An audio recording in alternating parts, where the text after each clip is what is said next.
Olá pessoal, sejam bem-vindos no nosso canal. Hoje a gente vai começar a nossa reflexão utilizando um dos versos preferidos da Bíblia, que está no livro de Joel, capítulo 3, versículo 10. Ele diz o seguinte: Forjai espadas das vossas enxadas e lanças das vossas foices. Digo fraco, eu sou forte. Na época em que o profeta Joel proferiu essas palavras, o povo de Israel vivia um distanciamento espiritual muito grave, uma apostasia muito forte e uma fome que assolava todo o país. E muitos inimigos, vendo aquela fragilidade do povo de Israel, tentavam invadir Israel e conquistá-lo. Israel estava completamente assolado por falta de alimentos e água. Nada que se plantava frutificava. Pragas e outros problemas eram uma constante e o povo estava muito desanimado e entristecido com toda aquela situação. Como as circunstâncias eram gravíssimas, somente ter pensamento positivo ou dizer palavras positivas como uma espécie de mantra não resolveriam em nada o problema do povo que ainda convivia com uma iminente guerra externa, com uma iminente possibilidade de guerra externa, melhor dizendo. Um arrependimento sincero era necessário naquele momento. Não um arrependimento superficial que visa a pessoa apenas ganhar bênçãos, principalmente bênçãos materiais, mas um arrependimento genuíno, profundo, real e para toda a vida. E foi o que aconteceu. A gente vai ler que no capítulo 2, versículos 15 ao 17 do mesmo livro de Joel, a gente pode perceber que Israel buscou a Deus. Diz assim, nos versos 15 a 17 do capítulo 2: Tocai a trombeta em Sião, santificai um jejum, convocai uma assembleia solene, congregai o povo, santificai a congregação, ajuntai os anciãos, congregai as crianças e os que mamam. Sai o noivo da sua recâmara e a noiva do seu aposento. Chorem os sacerdotes, ministros do Senhor, entre o alpendre e o altar, e digam: poupa teu povo, ó Senhor, e não entregues a tua herança ao opróbrio, para que os gentios o dominem, porque diriam entre os povos: onde está o seu Deus? A gente percebe na leitura bíblica que todos ali estavam presentes, inclusive até aquelas crianças que ainda mamavam no peito, até aquele que estava em lua de mel deixou a sua lua de mel, digamos assim, e foi buscar a Deus. Tamanha era a necessidade de buscar-se a Deus. Todos precisavam naquele momento, como um só homem ou com uma só voz, buscar o arrependimento do povo, buscar a presença de Deus e a sua presença naquele lugar para proteger, para dar sustento. A gente pode perceber que eles se congregaram apregoaram um jejum, eles fizeram várias formas de se buscar a Deus. Muitas vezes, para a gente ter uma bênção ou ter um livramento, é necessário algum tipo de dedicação para que Deus possa estar com você. Não porque Deus quer que você se esforce para Ele estar com você, mas esse esforço produz um arrependimento genuíno, uma consagração a Deus sincera, que não somente uma busca fugaz por algum pedido, mas um arrependimento profundo. Então todos ali estavam congregados para obter de Deus o favor de Deus. E Deus respondeu favoravelmente ao povo. E Deus responde ao coração sincero e honesto.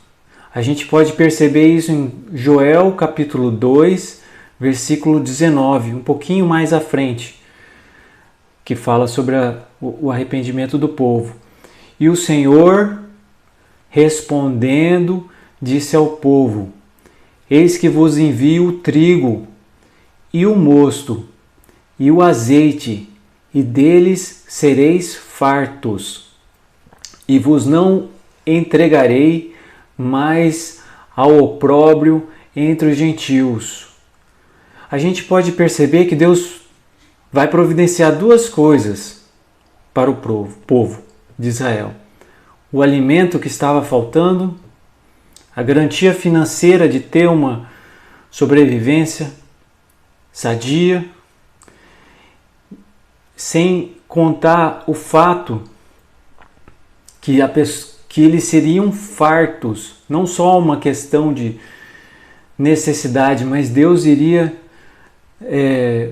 dar o suficiente e um pouco a mais, eles se fartariam com todo aquele alimento. E Deus não mais entregaria o povo de Israel ao opróbrio, à vergonha, a essas questões. Mas o que tudo indica que Deus levaria a esse fim, caso o povo não o buscasse, não retornasse daquele caminho que eles vinham tendo, daquela conduta que eles estavam tendo. Essa atitude de Deus em relação ao povo veio após o povo mostrar arrependimento, com ações, com jejuns. E após esse arrependimento do povo e a resposta de Deus dando a garantia dessa vitória, né? Porque Deus, no capítulo 2, versículo 19, assegurou que daria tanto o alimento quanto a segurança do povo.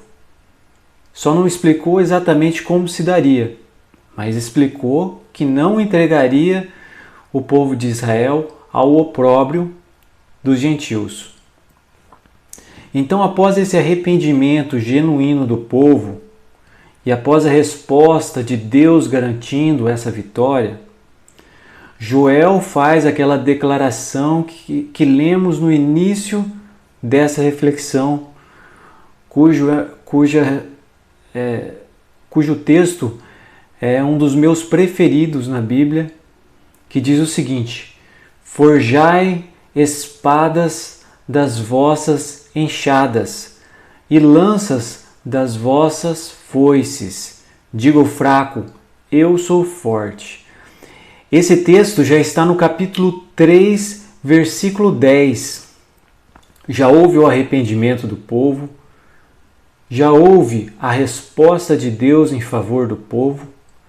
Então, tem aquela declaração de vitória, de luta, que Joel faz no capítulo 3, versículo 10. Que após Deus dar toda aquela garantia de vitória ao povo, Joel já até se antecede ao fraco. Antes que o fraco pudesse dizer eu sou fraco, ele já fala para o fraco, olha, não é para você dizer que você é fraco, você vai dizer que você é forte. Porque a força vem de Deus e não do homem. E como Deus já tinha dado a garantia da vitória, antes mesmo que qualquer um viesse a ter um medo, uma falta de coragem naquele momento, porque é normal do ser humano que tenhamos medo ou que tenhamos algum percalço nesse sentido. Na verdade, coragem não é ausência de medo também. A questão é você ir, é você fazer. O povo precisava, depois de todas essas providências, de tudo isso que foi realizado de arrependimento, de busca por Deus, o povo precisava de ânimo, e um ânimo combinado com ação. Porque o otimismo tem que ter ação. Não adianta nada ele falar todas essas coisas e ninguém fazer nada.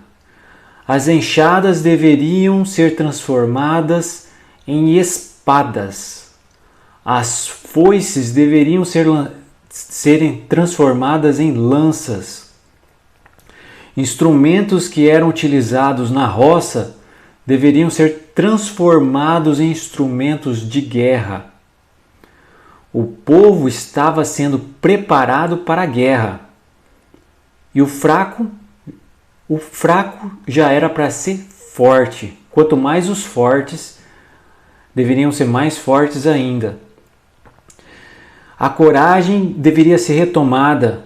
A confiança na vitória viria porque Deus estava com eles a partir de agora, novamente. Portanto, um arrependimento genuíno era necessário e esse arrependimento ocorreu. Uma mudança de rota do povo de Israel era necessária e isso também ocorreu. Hábitos ruins deveriam ser substituídos por novos comportamentos e isso tudo aconteceu. E Deus se mostrou favorável ao pedido do povo. Ou seja, Israel se preparou para uma guerra espiritual e física. Para a guerra espiritual, eles se prepararam primeiro. Buscaram a Deus para abandonarem suas práticas ilícitas e voltar a ser um povo de Deus. Para a guerra física, também estavam sendo preparados quando transformaram seus utensílios de trabalho no campo em ferramentas de guerra, porque a guerra física era uma possibilidade iminente. E por ser povo de Deus, não os eximiria de ter que lutar se necessário fosse. As circunstâncias vindouras determinariam se a guerra existiria ou não. Porque Deus não havia dado nenhuma indicação sobre isso. Apenas disse que Israel não seria entregue aos gentios. Eu não estou nem querendo dizer que eles estavam procurando guerra quando eles estavam transformando armas, ferramentas de trabalho no campo em armas de guerra. Mas achar que só porque somos de Deus não precisamos lutar ou porque somos de Deus guerras físicas não poderão acontecer é tolice. Precisamos entender que guerras também acontecem com pessoas boas. Na verdade, diferentemente de hoje, a sinceridade e honestidade do líder levaram o povo de Israel a uma verdadeira vitória ao se obedecer ao seu Criador. Primeira coisa que Joel fez foi chamar o povo ao arrependimento. Vamos congregar, vamos unir todos com uma só voz, todos, sem segregar alguns. Vamos juntar todos para buscar a Deus, para sermos fiéis a Deus, para abandonarmos práticas que são condenáveis para Deus. Não estou nem dizendo que são práticas, às vezes, ilícitas pelo Código Penal brasileiro ou qualquer coisa do gênero. Mas o que eu quero dizer é que aquilo que é ilícito perante Deus, quer seja que esteja, digamos assim, em leis humanas ou não, estando na lei de Deus e ela for ilícita, você tem que se abdicar disso, trocar esse hábito, mudar essa atitude. Na verdade, diferentemente de hoje em dia, a sinceridade e honestidade do líder, no caso o profeta Joel, levaram o povo de Israel a uma verdadeira vitória. E eles não guerrearam. A vitória foi obedecer a Deus, se voltar para Deus e o seu Criador. Deus livrou o povo de todos os males e os perigos que o cercavam. Essa garantia nós vamos ter sempre quando colocarmos nossas vidas nas mãos de Deus e não em mãos humanas. Não é porque alguém fala de Deus que seja de Deus, quer seja sobre religião ou política, algo que está mais em voga hoje. A nossa garantia é dependermos do braço forte do nosso Deus. A Bíblia é para ser lida por você, por mim. Todos nós temos a liberdade e a inteligência e o Espírito Santo de Deus para nos ensinar quando lemos a Bíblia. Estamos sempre também podendo aprender com outras pessoas e por que não? Isso é ótimo. Mas não devemos depender de ninguém para nossa salvação.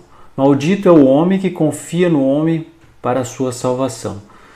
Não é o homem que te dá a vitória, mas sim o próprio Deus. E a obediência a Deus é o que nos faz estarmos mais próximos a Ele. Que Deus nos abençoe em nome do Senhor Jesus Cristo. Amém. Até a próxima.